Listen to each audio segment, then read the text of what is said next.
Hey everyone, welcome to this live show. This is Learn the Tech, show number 3 for February 2nd, 2016. Learn the Tech is the show where you learn about something about technology and you are the ones sending the subjects. So every subject we deal with, somebody asked about it. So today, we're talking about music, digital audio files, music formats, digital file audio formats of all sorts, high resolution audio, the past and the future. We're going to go through all of that. Now, if you're an old geezer like me, you probably listen to music through this or through vinyl records. Yeah, I still got vinyls. But you know what? That's another subject because a lot of people today are very, very happy with their vinyl records. And, there's kind of a new market for that. But still, that was before we had digital audio formats. It was before computer formats of music. It was before Napster. Who remembers Napster? You know what? We would all go on Napster and steal music. Come on, face it. I'm sure you did it. I did it. We all did it.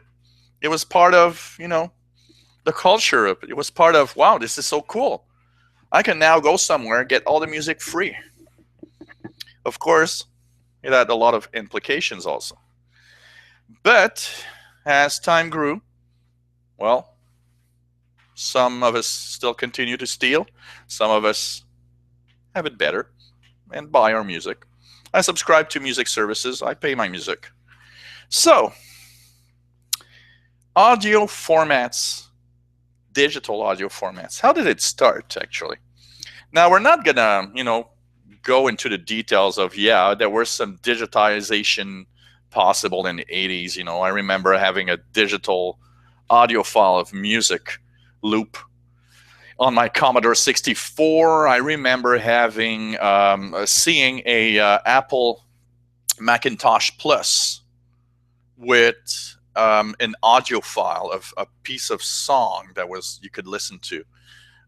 That's the beginnings, and that was showing the way basically to what's going to happen in the future.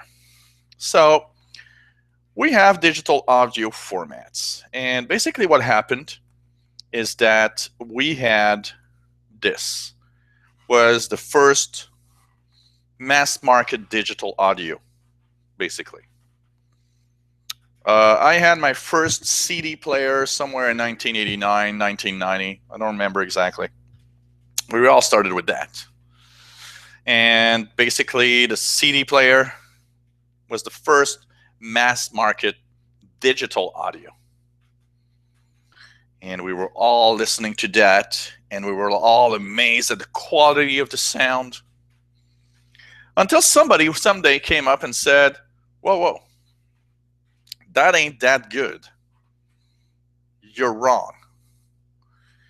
And people were skeptics. It's like, no, it's just so beautiful. It's impossible. This is better than analog, than tape, than LP records. But as we grew on, some people like me that are more, technological, that like to search, like to learn more, started looking at what do we do on these discs exactly? What's the format here? What are we doing with the files to put them on here? And the reason why a lot of people started thinking, oh, this is high quality, is because one of the most important and noticeable thing about a CD is how quiet it is. Everybody started saying, hey, there's not that white shh noise when I listen to a CD, like on the tape. Remember you're listening to a tape, to a music, and in between the songs you could hear there's this white noise on these tapes. You could hear on a lot of turntables that your LP record had some kind of background noise, and you really needed very high-end turntables to actually wipe it out as much as we can. What happened is this sounded amazing because of the lack of the background noise, and all the artists that used AAA or DDD, or in this case really DDD, meaning that they were recording in digital mode, they were mixing digital, and they were recording it on CD with digital DDD. Of course, the background noise was gone. There were no more background noise on these files. There were no background noise, and the instruments sounded pure and everything sounded right. But there was a problem. When this format was invented, we had some compromise to do. CDs had a limit of the amount of data you can put on it. Think of that limit as a 60-minute tape. We had 60 minutes of audio, 30 minutes each side. And it was the physical tape that gave us that limit. But now we were digital, so it were little bits written all over this disk. And there was an amount of bits that couldn't be more than that. And the amount of bits were 700 megabytes. But hey, we didn't think of CDs as megabytes. We thought of CDs as, oh, this is 63 minutes. This is 70 minutes. Well, that limit is 74 minutes, is equivalent to the 700 megabytes.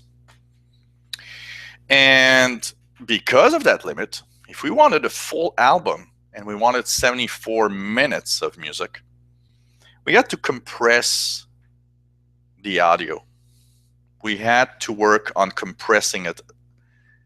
And compressing, not always, but very often, rhymes with losing something. What is compression? Compression is you take something, and by some computer algorithm, what happens is it looks at all the empty space, for example. So on this disk, if you take a song, it would look at all the little moments that were quiet and say, okay, if I compress the quiet moments, if I compress all the sounds that are exactly the same that I could simply reproduce in a way, in a certain interval at certain times, instead of having that sound written exactly as is everywhere. The idea was nice. You could actually pack more information here. But it also meant that because of the way you were sampling it, the way the bit rate used, and so on, and we're going to talk about that and you'll probably understand a little better later. Well, there were limits, and the limits meant we were losing in the quality of the audio files. So it sounded real nice because it was pretty much noiseless and pure. But we were missing out on some details, minute details. And I mean, for pretty much anybody, that was okay. I mean, hey, it was much better than tape, so I don't really care. What am I missing exactly? Well, that's where we're going to add to today's high resolution music with this. So basically, we came to a point where something that everybody knows existed, and it's called MP3s. What was MP3? MP3 is a format called MPEG-3 or MPEG Layer 3. This was a format that was invented to even more reduce the size of these files. So imagine the CDs had a certain quality, but there was compression. MP3s came along and said, I can compress this even more. And the idea behind MP3s was, I can compress it and I can keep the quality. And basically, people said, that's so cool, because now I can take the same CD And instead of having 12 songs or 14 songs, I can have several hundred MP3s. So I can have 5 hours of music instead of 74 minutes. And that was popular because not only of the physical size, but in the time of internet era where downloading megabytes was long, people were either at, regular telephone modems at 56K, or they were at the speed of the time, and the speed internet at the time was like 510 12 kilobits per second, or 1 megabyte a second if you were lucky. I was lucky. I was at the 1 megabyte per second. And at 1 megabyte per second, MP3s were okay to download. But if we would have kept the CD format, it would have been damn long to download any songs on the internet at that rate. So that became very popular. And it became popular because we had these little players. So you had only a 1 gigabyte, or not even the first one were like, 128 megabyte MP3 player. But because of the compression here, we still had a couple hours of music. And the typical MP3 file was, around 3-4 megabytes. So people were happy. But MP3 has a big flaw.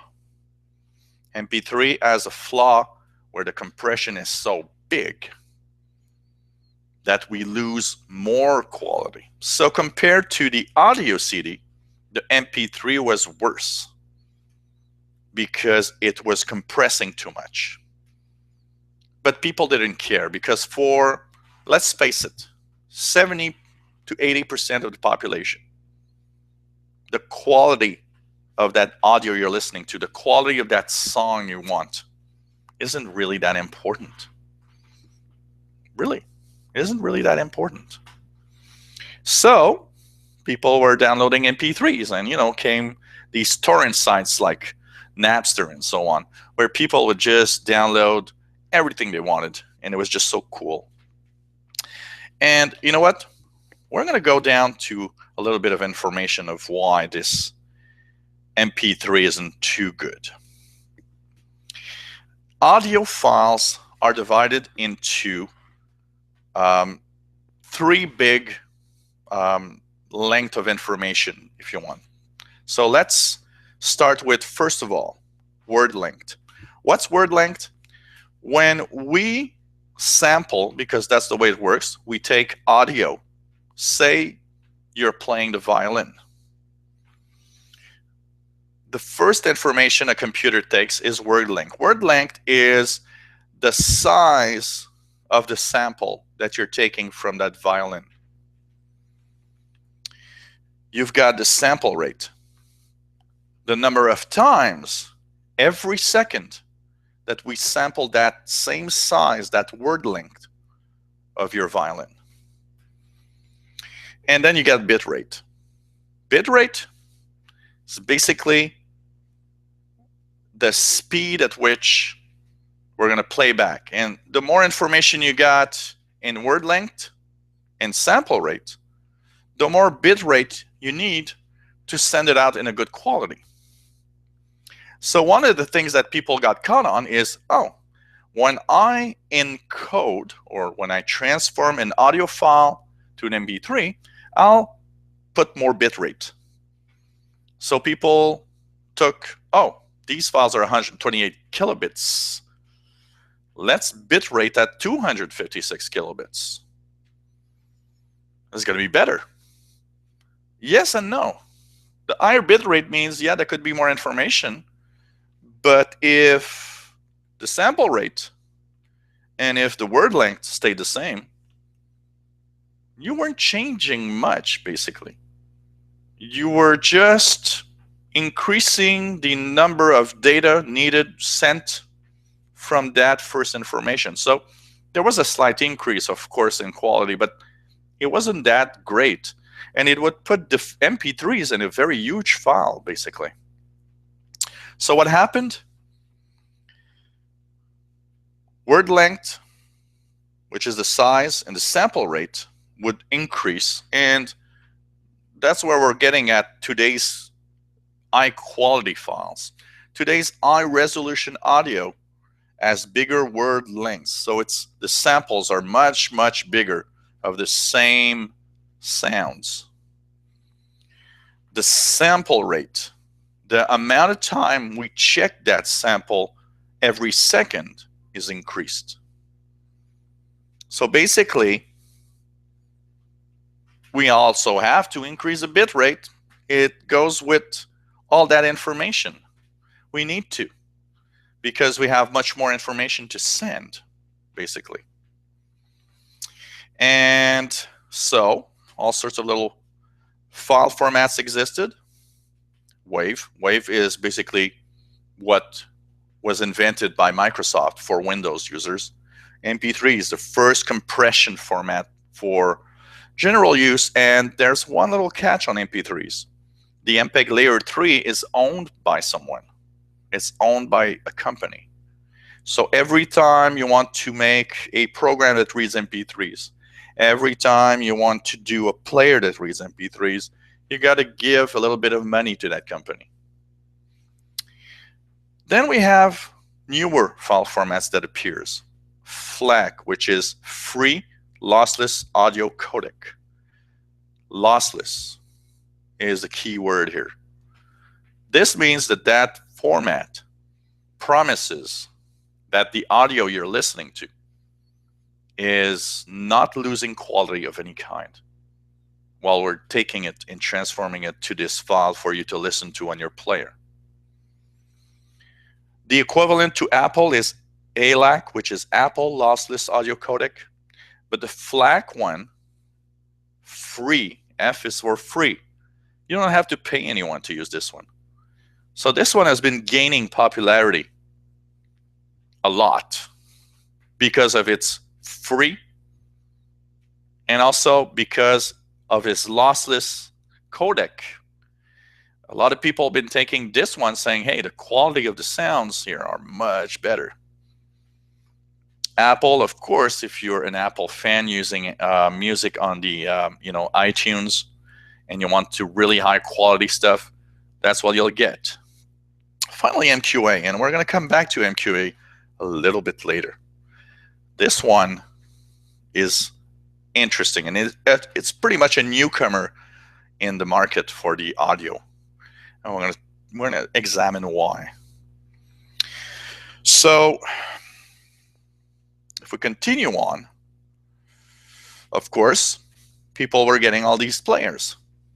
We had, iPods, MP3 players. We were like filling up these devices with all sorts of little MP3s, basically. And a lot of people were buying these devices because these devices could give you hundreds, thousands of songs. These devices could give you days of music. And that's because the MP3 format was so popular.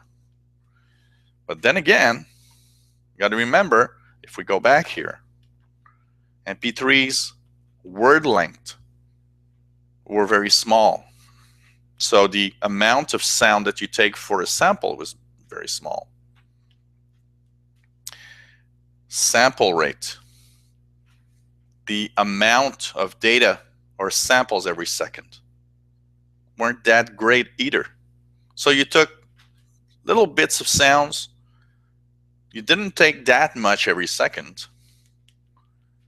And you just put it in a bit rate, which was at the beginning rather low at 128 kilobits. The problem is the players we have. And I'm sorry I've surprised you. Even the iPod had crappy audio. iPods were there to give you what you wanted. Hundreds or thousands of songs. They weren't there to give you the quality of the songs. They were rather crappy. The MP3 format or even the MPEG 4 format that Apple used a lot wasn't that great.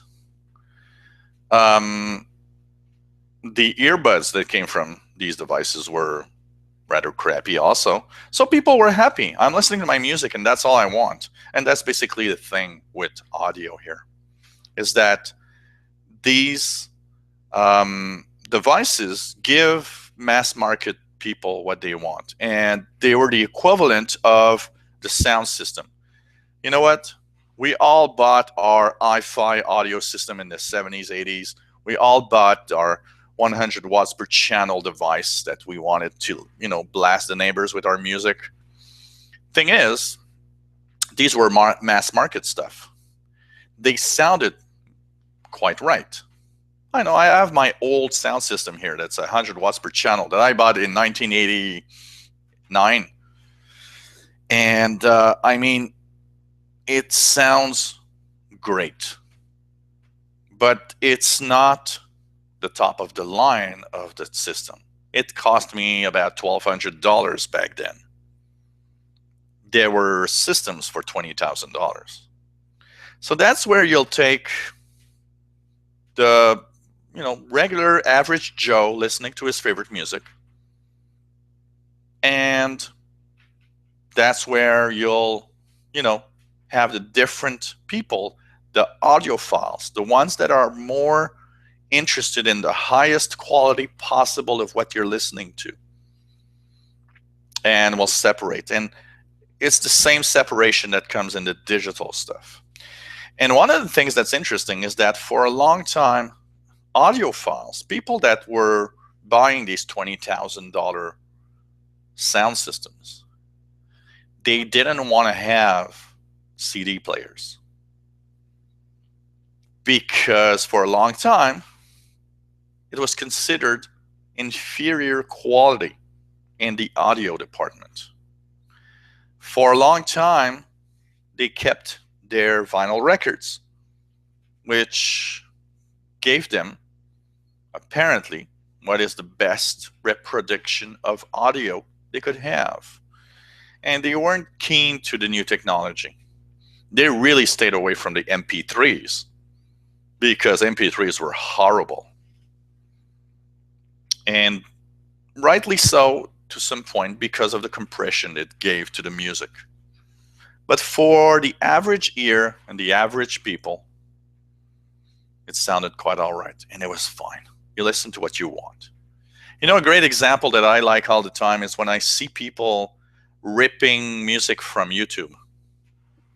And it's interesting because people rip music from YouTube, and it's like, oh, it's cool, I got my favorite song. I'm not an audiophile, I'm not going to buy a $20,000 sound system. But I do have a minimum of here that when you play me a crappy audio file, I'll notice and I know that it's crappy. So when you download from YouTube, most of the time it's very crappy. And there are two things with that. It's intentional to some point. It's intentional because YouTube doesn't want you to steal the music, because it's if you steal the music and all the companies know that you steal music from YouTube, YouTube will probably say, well, okay, we're going to stop having music on YouTube because we're getting hit on by these big guns that want to sell their music, and so on. So part of the crappy audio on YouTube is intentional in their part, because they say, well, if it's crappy, people won't download it. Wrong. They still download it. And that's where you see people are more interested in my favorite song than the quality of my favorite song. Even if it sounds crappy, they're just focusing on, that's my favorite song, and that's it. And a lot of that is happening. I see it with my clients. I go to my clients, they have these big, huge downloaded stuff, and they're like, wow, look at that, I had all of these songs through YouTube, it's so cool. And you listen to it and it's like, okay, but it's still crappy. And I hear the crappy side of it. But then again, what do? I listen to crappy stuff. I'm all the time going on YouTube, finding my favorite music videos of the 80s, listening to Cyndi Lauper or whatever. And I do hear that it's not very high quality. But you know what? My intent is to listen to my favorite songs most of the time. Another thing that you can see here is the fact that a lot of services today are streaming their music.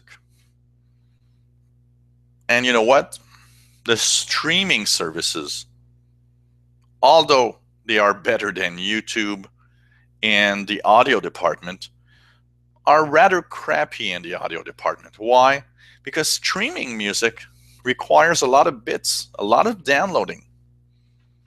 Downloading costs a lot of money to these companies. So what they do, they want to simply make the sound file you're receiving as small as possible in the stream for not only them, because they want to spend the least amount of money on their part for the streaming. But they understand one thing also. If you're listening on your phone, you've got a data cap, a data limit on your phone. If they send high quality audio, you're going to just trash out that data cap and you're never going to listen to their service because it takes too much data and it's going to cost you too much money. So for them, it doesn't cost too much. For the user, that you don't go over your data plan, there's a compression. There's a middle point where they're, okay, this is compressed. This is streaming to you. This is basically, the acceptable quality that people listen to. Example, I'm subscribing to Groove Music Pass. I have a Groove Music Pass, $10 a month. And on Groove Music Pass, I listen to what I want. So, I go to the Groove app, to give you an example here. And it's cool, on the Groove app, I have pretty much what I want. So these are the albums that I've downloaded. Bowie, Melissa Etheridge, whatever, old stuff like Doris Day, Billy Joel, Duran Duran, Depeche Mode, whatever, Olivia Newton-John, Bryan Adams, Guns N' Roses, whatever. This is cool. Look at this. I got all these albums for $10 a month. I listen to what I want, and it's really cool for that. But of course, you know what? That means that when I click an album, it starts streaming to my devices, streaming to my computers. And so they put a maximum quality in these files so that it doesn't cost too much data for them, too much data for me. And it's acceptable because you listen to it and it's like, sounds fine. All I want is listen to my favorite album. And it doesn't cost a lot of money. That's probably the thinking of most people when they listen to music. So people, got used to listening to crappy music and all sorts of little things here. And they were happy with that. But there's a portion of the people that started saying, look, I'm not happy. MP3 sounds crappy. I listen to music and I can hear that there's something missing and it's just not good. And so as we are moving into the future slowly, we're getting into a new era of something called high resolution music. It started a couple of years ago, but it's been more intense. In 2015, we would hear high resolution music more often. Artists like Neil Young decided to invest. Neil Young invested in the Pono player, one of the first basically high quality music players. And Pono, you would buy through the Pono store the songs that you want. And these were heavy songs, because the problem with high quality also means you've got big files to download. You've got huge music files to listen to. So you buy a 1 gigabyte device, or a 32 gigabyte device, or 1 terabyte device, and you suddenly notice that, oh, I've got a 512 gigabyte and I've got 175 songs and don't have any space anymore. What the hell's happening? Well, the problem is that these new file formats, like one of the most popular is the free lossless audio codec, FLAC. These songs are huge because they don't use much compression. If we go back to this little chart, they use very big word length. The samples they take are so huge for the music. They take a high sample rate, 88.2, which is double what a CD sample rate is, or even more. That means they take a lot of little snapshots of that big sound, length, basically. And they take a lot of it. So basically, it means the bit rate in kilobits per second is extremely high. And we're not talking about kilobits anymore, but a lot of the files are now in megabits per second bit rate. That means that the average MP3 that's 3 megabytes, 3 megabytes, suddenly will be 30 megabytes, 50 megabytes, 100 megabytes for a single song. But of course, because they did this, the amount of information in there is much higher. And I mean really much, much higher.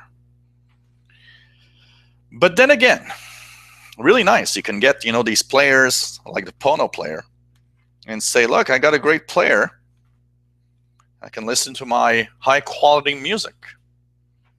But your high quality music also requires something. It requires extremely good headphones. And that's another part where people are often not very, very knowledgeable. What happens is that people will buy something like a Pono player, which has its own earphones, or they're going to buy any other types of high resolution player for sound files. And by the way, don't count Apple in there. If you're thinking of high quality audio,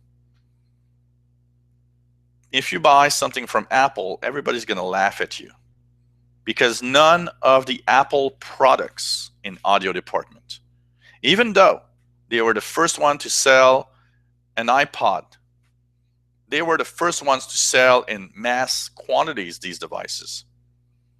None of the devices that Apple offers has good audio quality in it. It does not have high resolution audio quality. So your iPod is fine if you just want to listen to music and that's it. But for people that want more, it's rather crappy. And you'll buy something like the Pono, or, there's a lot of other stuff available out there. But you'll also have to invest in really high quality headphones. That's also another place where you need to have quality. Why? Because these headphones need to reproduce the best way possible all the little frequencies that these audio files have. And that requires headphones that cost a lot of money. So high quality audio means you'll spend a lot of money on the player, on the headphones. And unfortunately, your player will not store that much or that many files. And that's the unfortunate side of it. Um, the Apple formats cannot be played through a regular iPod. They need a very high quality, like the Apple lossless audio codec, which is ALAC. Does not, if you want to listen to that through an iPod, you won't have high quality. If you listen to that through an iPhone, I'm sorry, that's not an high quality player. The earphones are crappy also. You need something better. So as we, you know, consume our music today, of course we have more internet possibilities. We have more streaming possibilities. Most of us have, either unlimited or very high data caps.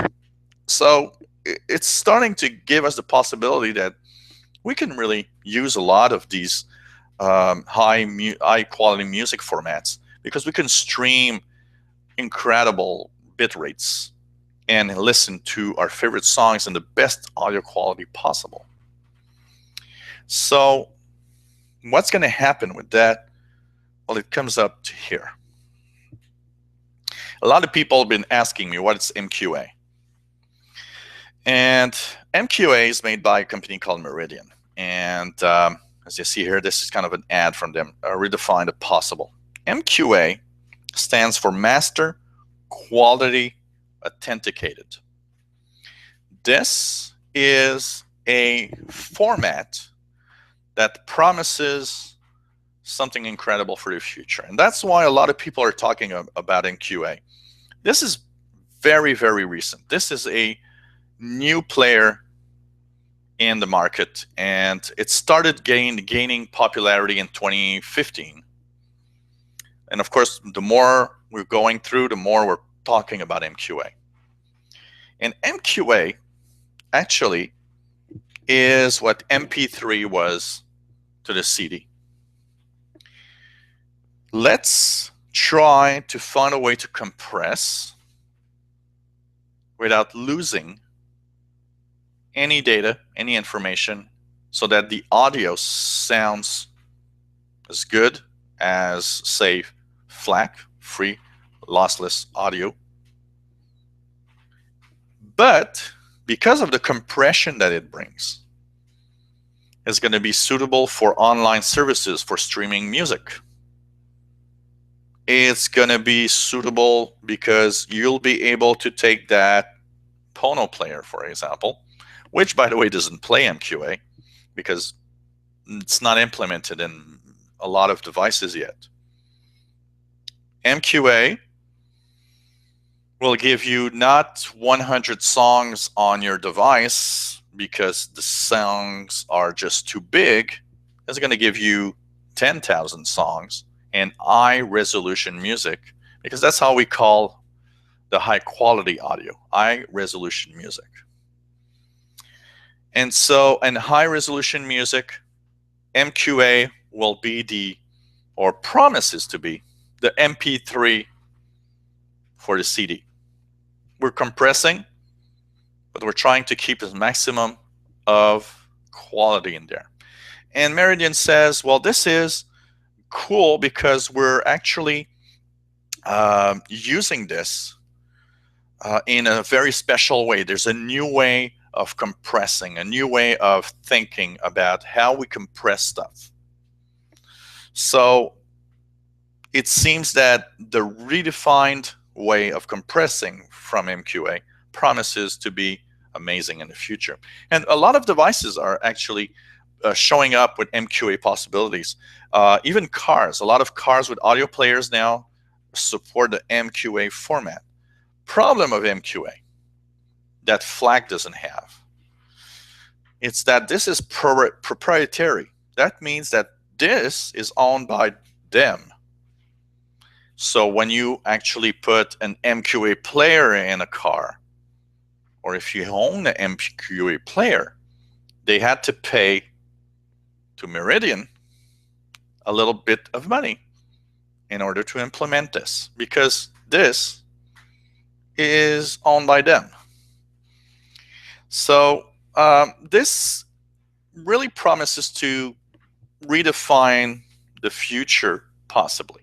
Now, there's not a lot of talk about this. I've even searched the web, see what audio files. I've seen a lot of very I've seen some positive stuff. I've seen some people say, yeah, the MQA files are just amazing, and it's just so cool what we have in quality in here.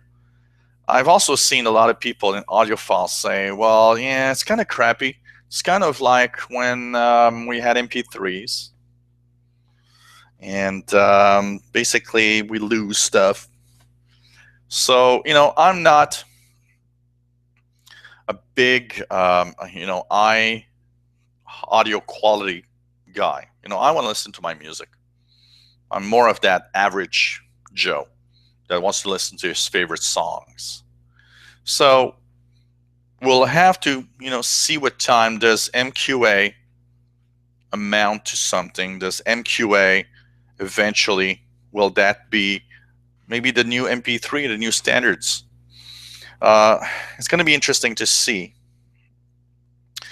Also, in the music audio formats, one of the things that I wanted to talk about is how companies are slowly moving away from one of the things that was probably the most stupid decision, and unfortunately in the video formats it's still there, and it's DRM, or digital rights management, because it exists for MQA and it exists for MP3 and it exists for a lot of formats.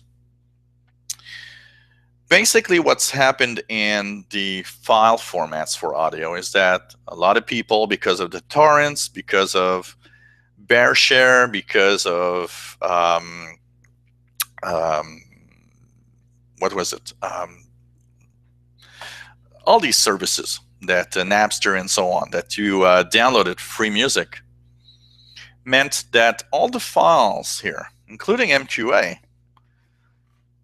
people were starting to say, well, if I got a audio file on my system, is there a way to take it, copy it, send it to a friend or family?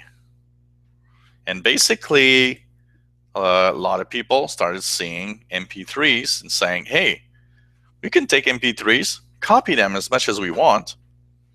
And the good thing about the audio formats in digital form is that when you copy, you don't lose quality. In the audio times, if you took a tape and you'd copy it, you'd add noise. You'd lower the quality of the music. And the more copies, the crappier it sounded. But in digital modes of audio, every time you copy, it's just bits. It's an exact copy, bit per bit, of what's on that file. So you can copy and share a song 1,000,000 times, and that millionth copy still sounds good. As long, and that's very important, as you always, make sure that every time it's copied, it kept the original file, original size, and everything was always there correctly. There could be loss, because if there's, if we talk about sending files and copying, there are errors in the copy sometimes and stuff like that. So there could be loss. But in general, pretty much everything that's copied is pretty much exactly the same over and over again. So companies invented DRM, digital right managements. DRM is stupid. And the reason why it's stupid is because I understand companies decided, hey, let's make MP3s impossible to copy. So we add digital right managements to the MP3. And what happens is that it has a signature. And that signature is linked to the program you use and the computer you use. So it means that when you take it and you move it in another computer, the MP3, when it wants to play, your player looks at the signature and says, I'm not authorized to play this. I cannot play this. The idea at the base is understandable, and at the limit, yeah, okay, I understand why you do it. You don't want to have your song stolen.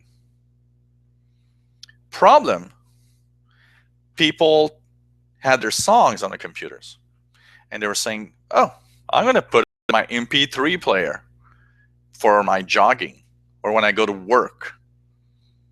And that's a legitimate use, I mean, a legitimate use. And you know what? The thing is, I understand people that want to do this. If I own a song, I want to be able to listen to it in my players and listen to it at work and listen to it everywhere I want because I own it.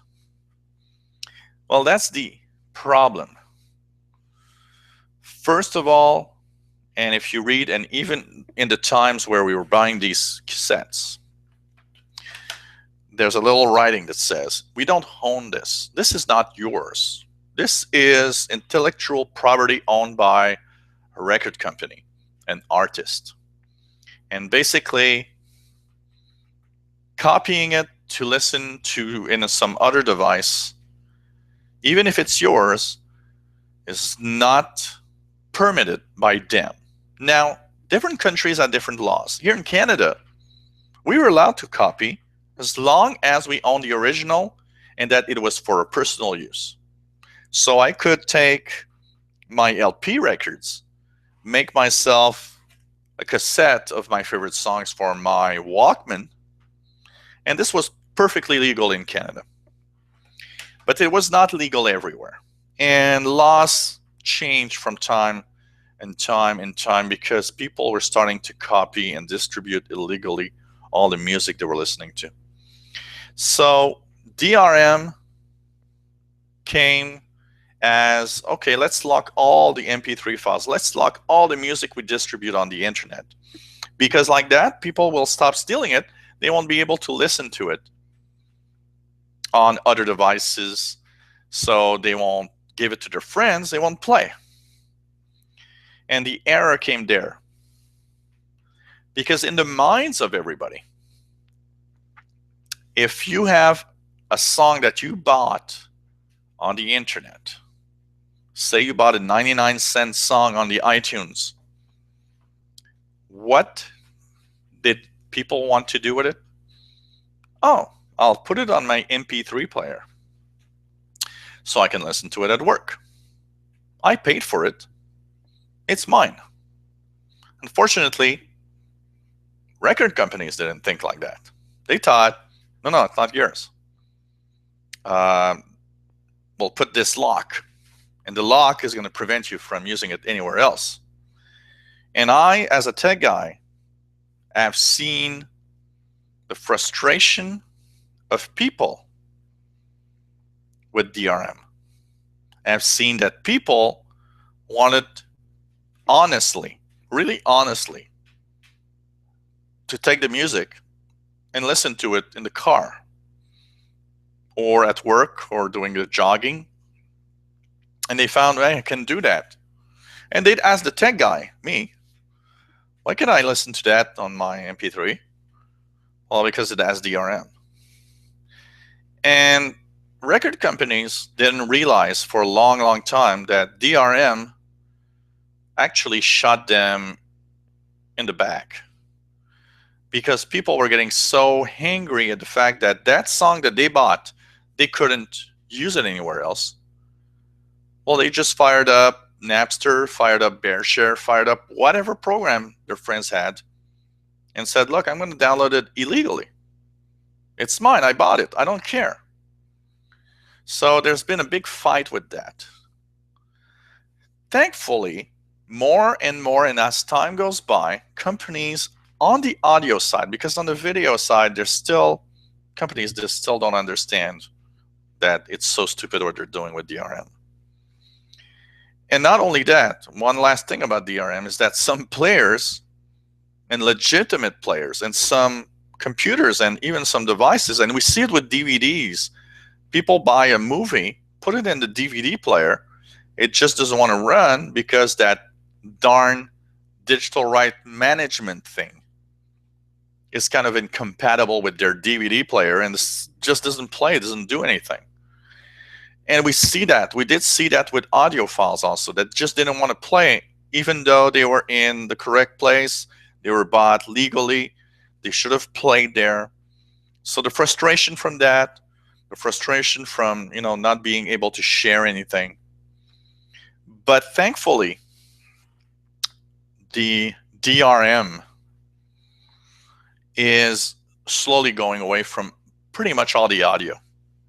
So now more and more, if you buy music from iTunes, it doesn't have DRM anymore. You can pretty much transfer it as you want, and it doesn't check. It's not, before you had to transfer, for example, an iTunes library. You'd transfer it, and then the iTunes library at the other computer would say, well, okay, I need to have your your email and password because this song is linked to that account. Slowly, they're learning that trust the people, especially because the people aren't that dishonest in general. It's a slight portion of people that steal. The majority of people buy, and I think they have to understand that. One last thing that I have to say about the high quality or the high resolution audio, and that's a personal and I would say a personal thing to me. When we passed from CDs and vinyls to or cassettes and vinyls to CDs, we had a premium to pay. Premium was the cassette would cost $8, the vinyl record $10, the CD would cost $15. And they would tell us, well, it's because of the high quality of the content, it costs more. And for a long time and forever, companies told us, oh yeah, but it costs more to produce. And as we were learning, we learned that making a CD actually cost even less than making a cassette or a vinyl record. But they were still selling it at double the price. And as we move on into these formats, we're seeing this happen right now with the high quality or high resolution audio. We now are getting high resolution lossless audio like FLAC files. And they're not 99 cents or $1.29. They're triple or quadruple or 5 times the price. And we have the same little thing. They're telling us, oh yeah, but it's because it costs a lot to produce these high quality files. And the problem is it doesn't. It just doesn't. Because you got to think about one thing, is that in the studio today, the cost of recording is the same whatever the file you're going to buy. It's just that the file you're going to buy will be of different length and different format depending on where you're going to buy it. And it's the same, I find it the same crappy idea that you have to charge more because it's a higher quality. And it's like, what are you saying, higher quality? It doesn't cost more anywhere to produce this file. So, I'm kind of a little, I'd say a little mad at that tactic of giving you higher quality sound. But then again, that said, what's going to happen is that the people that buy these high quality audio files, they have more money to spend. They spend more money on the player because the player itself, of course, it's more expensive. It's more expensive because the components of the audio technically should be of higher quality. It's more expensive because the earphones needs to be of much higher quality to reproduce all that information. But you spend $1,000 on a player and earphones, so the companies will say, Even if you paid $5 per song, why not? And where that is a problem to me is not necessarily because it's $5. It's because if the song you're paying $1.29 or $2 or $3 or $5, the artist at the other end isn't getting more. It's the record industry that's just making more money. So that was pretty much what I had to say about high quality audio. If you have anything to add, you can comment on the video that's saved to the YouTube channel. This is, of course, Learn the Tech, show number 3. We are February 2nd. And this is a show that's made pretty much by you. So basically, the subject we're talking about, you decide. And next week, we have another subject that you decided. So next week, we're going to talk about operating systems. What is an operating system exactly? What does it do? How does it differ from a firmware, a BIOS? What are the different operating systems available? You'll be surprised at all the operating systems that exist. Of course, we'll talk about Windows. We'll talk about Mac OS X. We'll talk about Linux. But we're going to talk about other operating systems that in your head is probably not an operating system at all. And we'll talk about operating systems that are in devices that you're going to say, oh, really? That runs on a special operating system. That's interesting. So that's going to come next week. So next week, we have, for now, just to give an idea, everyone, if you have an idea for my show, send it to me at helpwithyourcomputers@gmail.com. Tell me, I have an idea of a subject, but I have to warn you, I have about 10 weeks of subjects right now. So the next 7 or 8 shows are already decided in the subject matter. So if you don't give me any subjects right now, don't worry about it. You can think about it. But subjects, I really want to have your input on that. What do you want me to talk about? What would you like to learn? And I mean, this is not just like this. If it's, I want you to take a computer and open it up in front of the camera, show us the insides, show us the parts, what they do, and so on, we're going to do it. So anything that you want to learn, just ask away. Help with your computers at gmail.com. And of course, we'll be doing the show like this and at different places also. It's not always going to be here, by the way. You've come to the 3rd show here. Last thing before we go, if you're looking for show number 1 and 2, they're presently lost because of a YouTube stupid system that prevents me from showing it to you because they are recorded on my other channel that is presently suspended. So thanks to a stupid system that really needs updated and I'm really, really fed up with, you cannot view for now 1 or 2. I don't have a backup of those. And of course, that is showing me that I will need to have backups of all these shows eventually, because if they get lost, they're gone forever. So they might come back. I don't know. I have no idea. YouTube is impossible to talk to, and they are. Anyways, before I say bad words on the air, this was Learn the Tech, show number 3, February 2nd, 2016. I hope you enjoyed. I hope you had fun. I'm having a lot of fun making these shows. It's fun to see the people that watch live. And I want to thank everyone. Show is recorded on the channel, so if you missed the show, just go to my YouTube channel.